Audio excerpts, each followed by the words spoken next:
तुम्ही पत्नीसोबत दुचाकीवर प्रवास करत असाल तर हा इशारा तुमच्यासाठी आहे। दुचाकीचा अपघात झाला, पत्नी जखमी झाली तर तुम्हाला पत्नीला नुकसान भरपाई द्यायची वेळ येऊ शकते। औरंगाबादमध्ये असा प्रकार घडलाय आणि मोटार अपघात न्यायाधिकरणाने विमा कंपनीसोबत पतीलाही पत्नीला नुकसान भरपाई देण्याचा आदेश दिलाय। प्रवास करताना चुकीनं अपघात झाला आणि पत्नीलाच नुकसान भरपाई देण्याची वेळ औरंगाबादच्या श्रीराम काकडेंवर आली आहे। पती निष्काळजीपणे गाडी चालवत होता, त्यामुळे आपल्याला अपंगत्व आलं असा दावा पत्नीनं केला आणि मोटार अपघात न्यायाधिकरणात धाव घेतली। झालं असं की पत्नी दयासागर काकडे आणि त्यांचे पती श्रीराम काकडे माजलगावहून मोटरसायकलवरून पैठणला निघाले होते। रस्त्यावर एक कुत्रा आडवा आला आणि पती पत्नी गाडीवरून पडले। या श्रीरामसह पत्नी दयासागर जखमी झाल्या। दयासागर यांच्या डोक्याला जबर मार लागल्यानं त्यांना सुरुवातीला बीड आणि नंतर औरंगाबादमध्ये उपचार करण्यात आले। पत्नीच्या मते या अपघाताला भरधाव गाडी चालवणारा पतीच कारणीभूत होता, त्यामुळे त्यांनी पती विरोधात दावा केला होता।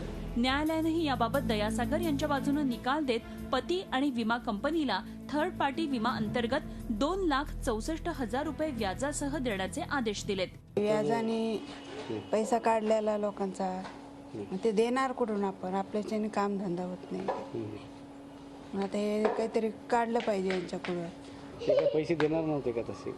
घरचे द्यायला पण ते एवढा नसताना हक्क झाला।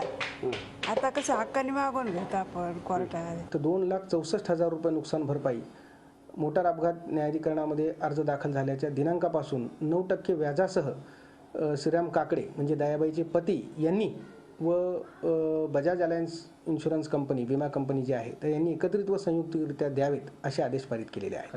या संदर्भात काय बोलावं या विवंचनेत पती श्रीराम काकडे आहेत।